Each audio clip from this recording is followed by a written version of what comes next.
God is how we imaginatively and collectively represent the existence and action of consciousness across time, as the most real aspects of existence manifest themselves across the longest of time frames, but are not necessarily apprehensible as objects in the here and now. I'm wondering what percentage of religious people who would say, oh yeah, I believe in God and it's the most important thing in my life, what percentage of those religious people do you think have in mind a God of the sort you just described? Em 2018, Sam Harris, autor de A Paisagem Moral e Outras Obras, e Jordan Peterson, autor de 12 Regras para a Vida, Mapas do Significado, debateram a questão em torno da religião e do ateísmo.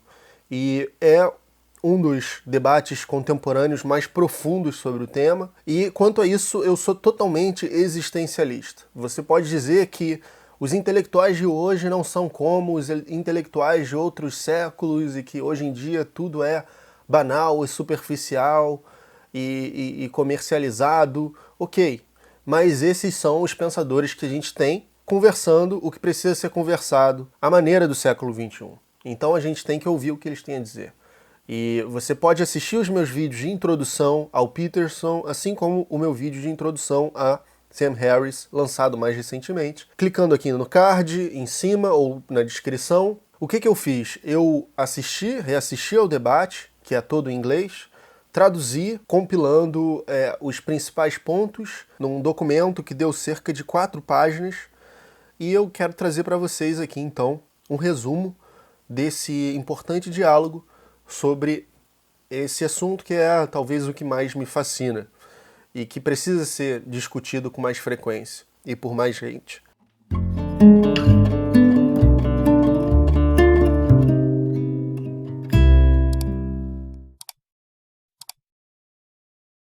Foram estabelecidos pontos de concordância, né? Os dois rejeitam o totalitarismo.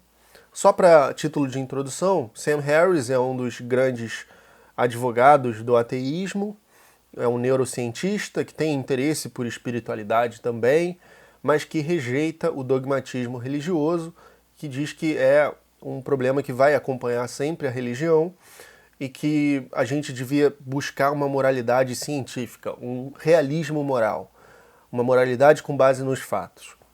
Jordan Peterson, por outro lado, é um intelectual que vem da psicologia e que ficou famoso mais recentemente por seu combate à cultura woke no Canadá e sua série de vídeos e aulas disponibilizadas online sobre psicologia.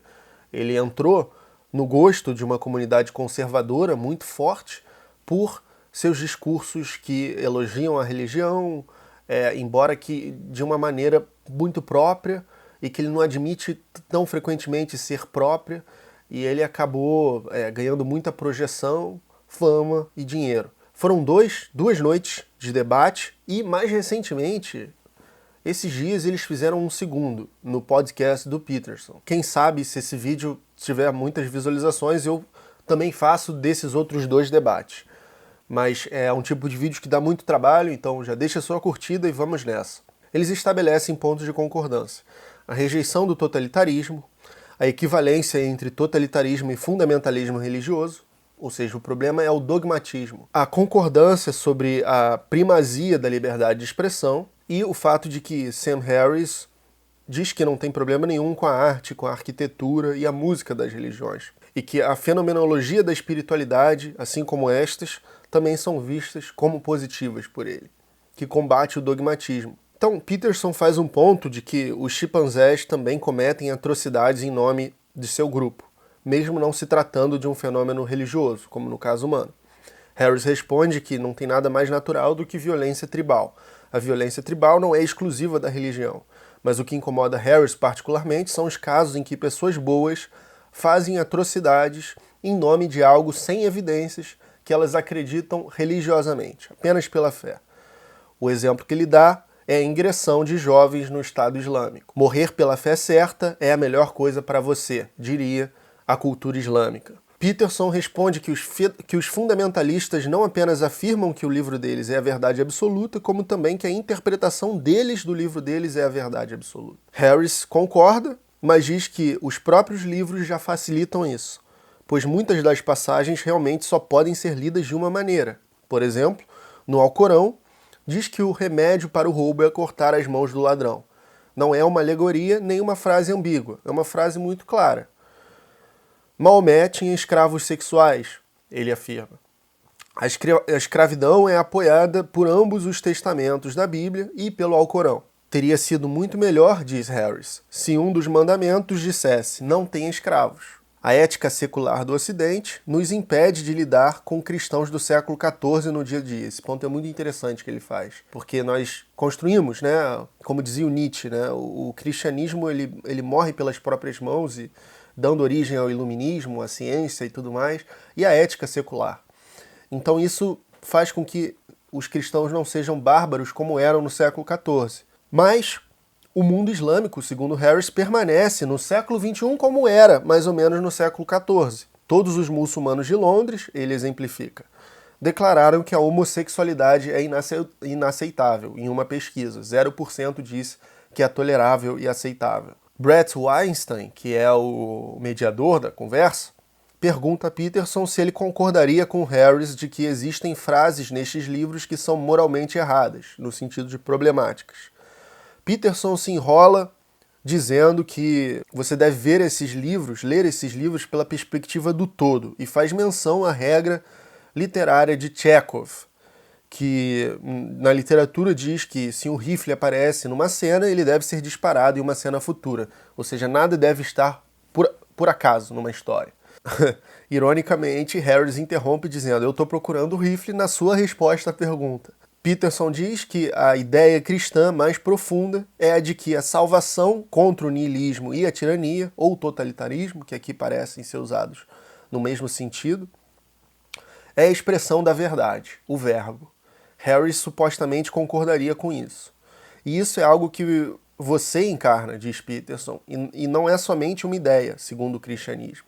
É a encarnação do verbo na carne. Peterson concorda com os perigos de se afastar do literal do texto, que é o que os teólogos sofisticados fazem e que Harris critica. Peterson faz referência a Kant e sua revolução na filosofia ao afirmar que não podemos acessar diretamente as coisas em si.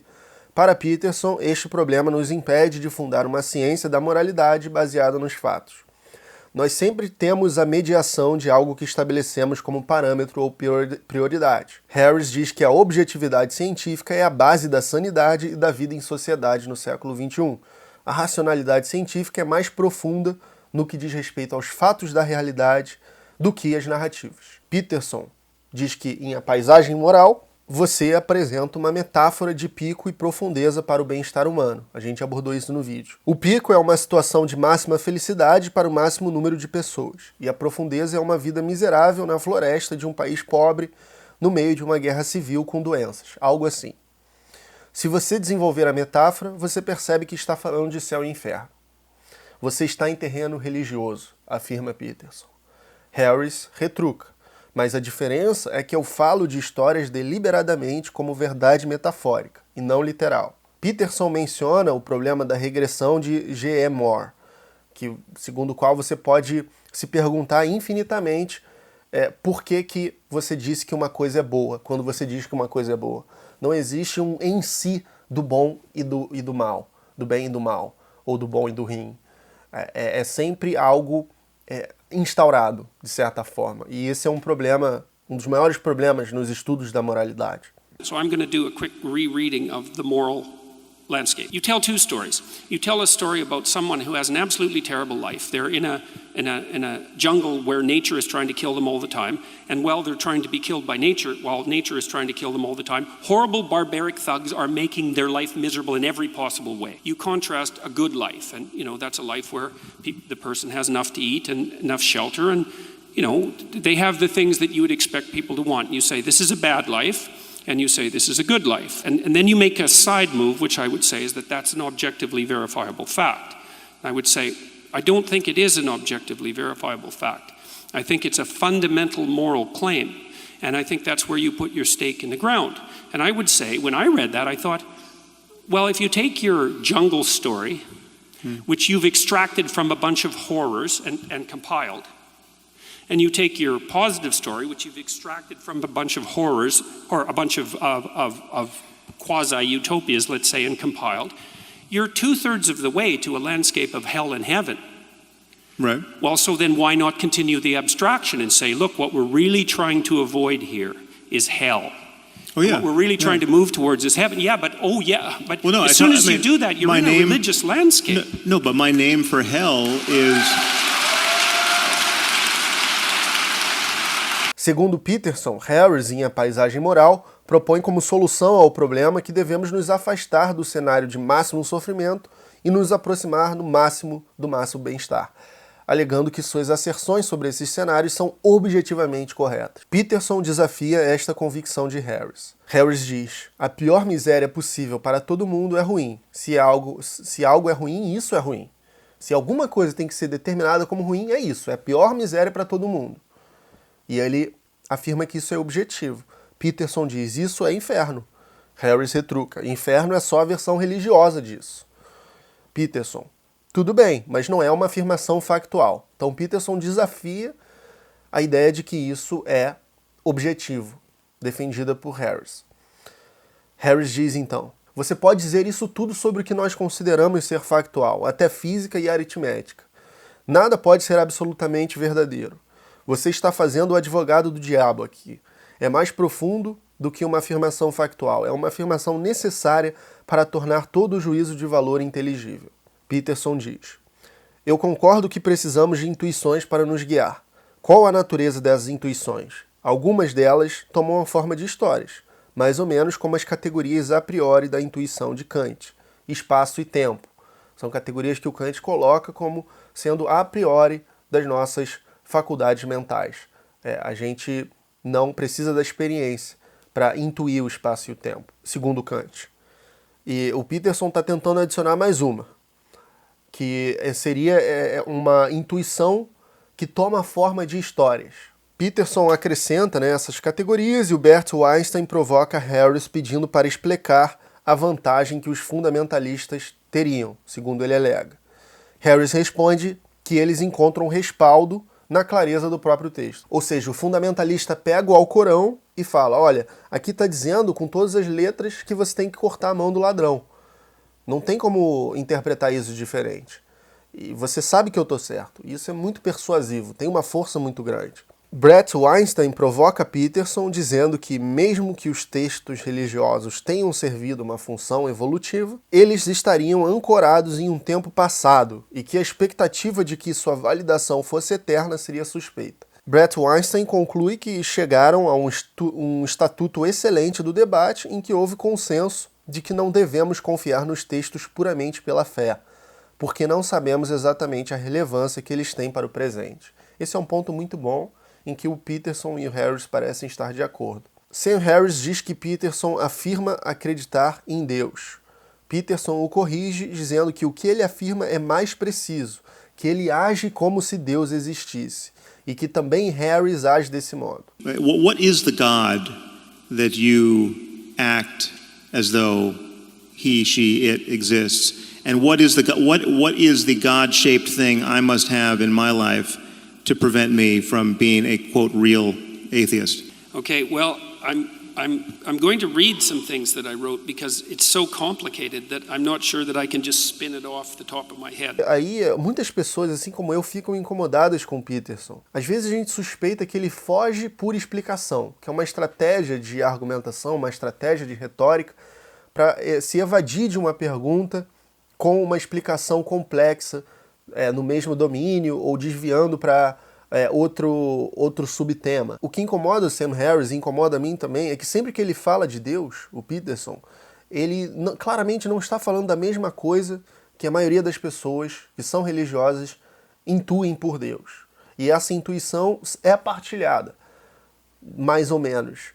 Pelo menos de maneira muito mais frequente do que a intuição que Peterson tem de Deus.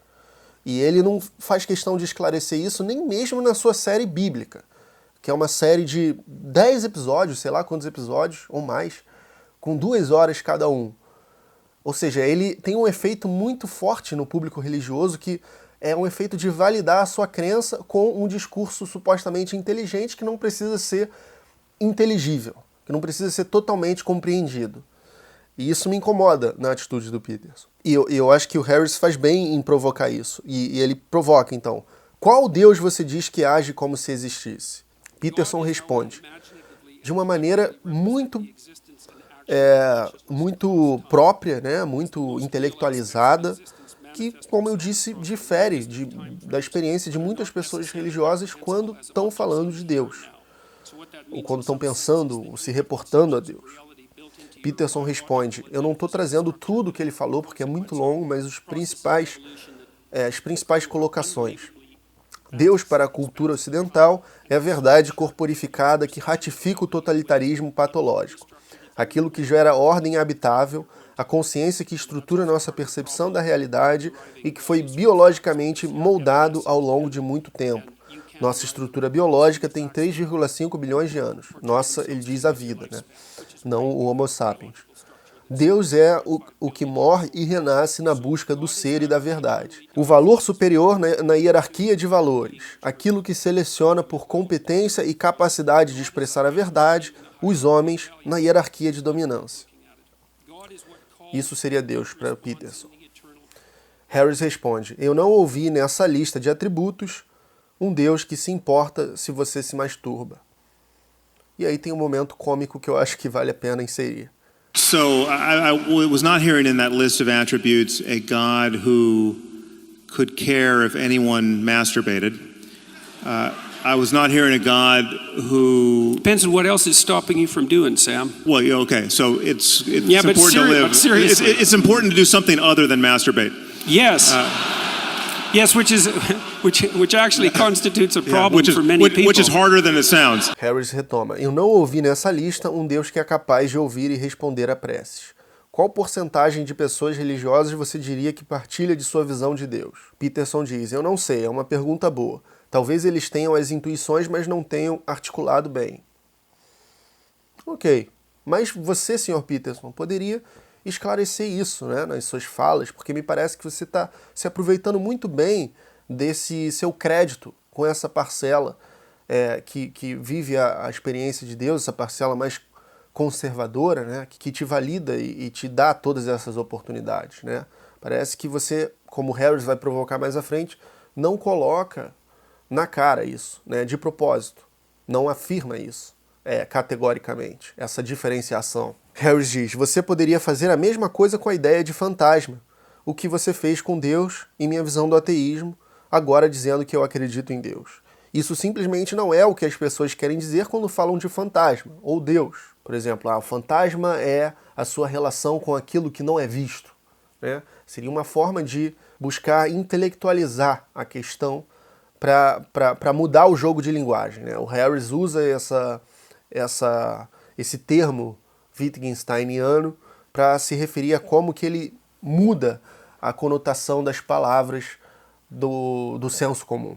Isso simplesmente não é o que as pessoas querem dizer quando falam de fantasma ou Deus. Por mudar a definição, você roubou o significado tradicional do substantivo. E Peterson responde, mas não existe significado tradicional. Aí o mediador intervém. Eu não acredito em uma definição sobrenatural de Deus, mas o que ele acabou de descrever, eu não tenho dificuldade em entender como esse Deus responderia a preces ou se importaria se você se masturbasse. E Peterson acrescenta, eu posso te dizer como uma prece pode ser respondida. Você pedir por uma resposta sobre qualquer tipo de manifestação de como você pode ter errado para chegar aonde você está e como você pode mudar. Ele é categórico ao dizer que a resposta vai se manifestar. Harris então diz, esse é um processo pelo qual eu estou familiarizado e não requer nenhuma explicação sobrenatural. Isso é compreensível do ponto de vista da psicologia humana.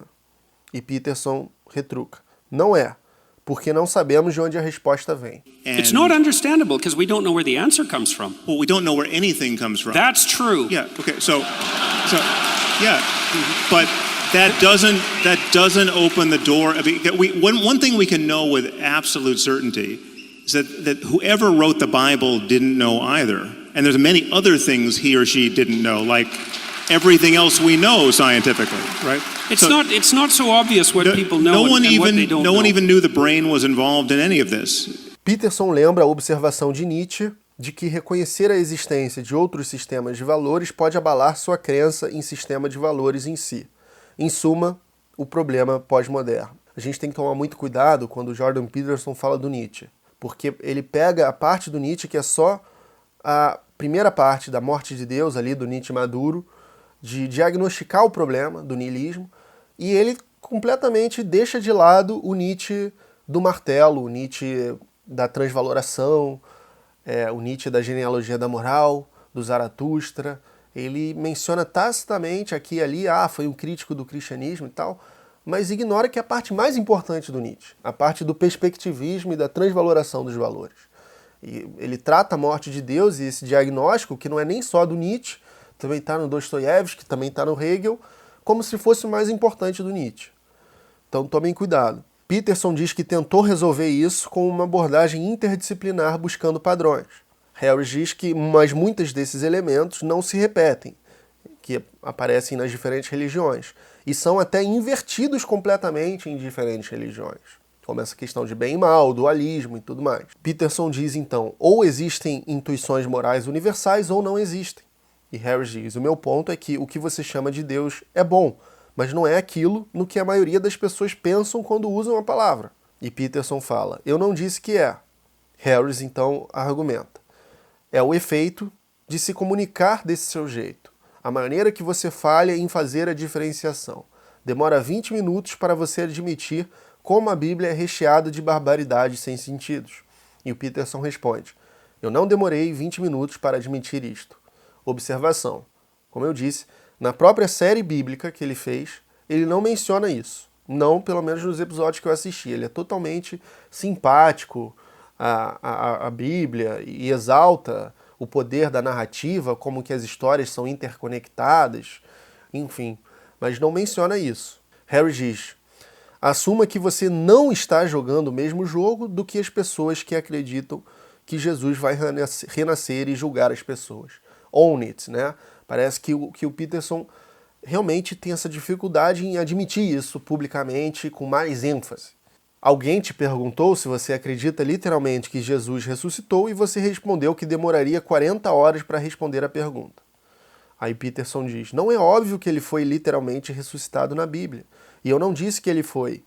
Harris então sugere, que tal essa resposta? Quase certamente não. Peterson diz, você venceu, é uma boa resposta e as pessoas têm usado essa resposta por muito tempo, mas a ideia não parece ter ido embora. Isso que intriga ele, o fato de que ainda assim nós continuamos, nós, né, o Ocidente, o mundo atual, continua, né, através dos séculos, pondo adiante a ideia dessa ressurreição. Por quê? Harris então diz, isso é o sintoma dos efeitos do dogmatismo religioso por 2000 anos. Que é uma conclusão bastante lógica. With the Bible thumpers in my country who think that Jesus is very likely coming back in their lifetime because he never died and he's going to judge the living and the dead and there will be a resurrection and hellfire and all the rest. If that's not the game you're playing at all, own it. Eles voltam a discutir o tema da masturbação e Harris diz, toda uma camada de neurose sexual foi adicionada à psicologia humana desnecessariamente por causa disso. E Peterson provoca, e quanto à pornografia?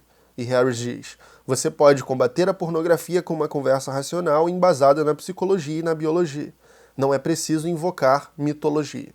E Peterson diz, essas intervenções têm pouquíssimos efeitos. Quais são as intuições morais e sua fonte? Eu e você estamos em busca disso. Eles adiam a continuação do debate, que fica mais acirrado por esse final, para a segunda noite. Me diz aí o que você achou, com quem você concorda, o que você pensa de cada uma das visões. Eu não aconselho que você diga completamente que um deles está totalmente equivocado, ou que é burro, ou coisas assim, né? Por favor. Vamos eliminar o dogmatismo, né? A gente tem que estar aberto. Eu, como você deve saber, concordo mais com o Sam Harris, mas nem por isso eu diria que Peterson está totalmente errado nas coisas que ele pontuou. No entanto, eu concordo com Harris que isso tudo, o fato dessa ressurreição ter ficado na nossa cultura e ser proposta, se deve muito a esse dogmatismo. Aqui no Brasil isso é muito forte, porque muitas pessoas de baixas condições econômicas, baixo acesso à educação, encontram na igreja evangélica, sobretudo, a única fonte, o único caminho.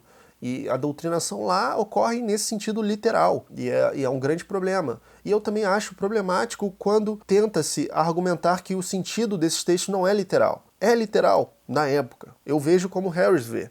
É algo arcaico, algo que não condiz com a ética do século XXI, mas que ainda assim vem sendo proposto. As pessoas que criaram esses textos não tinham a visão do mundo como nós temos. O mundo era muito mais limitado, assim como os seus recursos, as suas ferramentas, a sua ciência. Então, isso para mim é uma intuição bastante evidente, e você pode discordar e comentar aqui. Se você quiser saber mais de como eu pretendo entrar na conversa, né, eu escrevi um pequeno livro chamado Ser Ateu, que está disponível na Amazon, e ele está custando apenas R$ 6,99.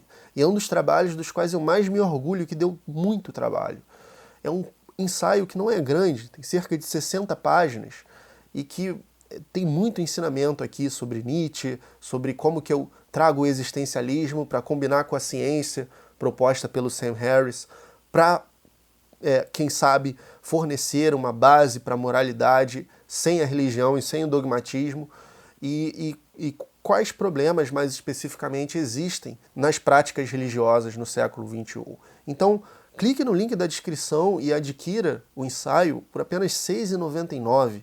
É uma maneira de você apoiar o meu trabalho para que eu possa continuar fazendo vídeos dessa qualidade e mantendo um diálogo filosófico, uma busca filosófica honesta aqui no YouTube.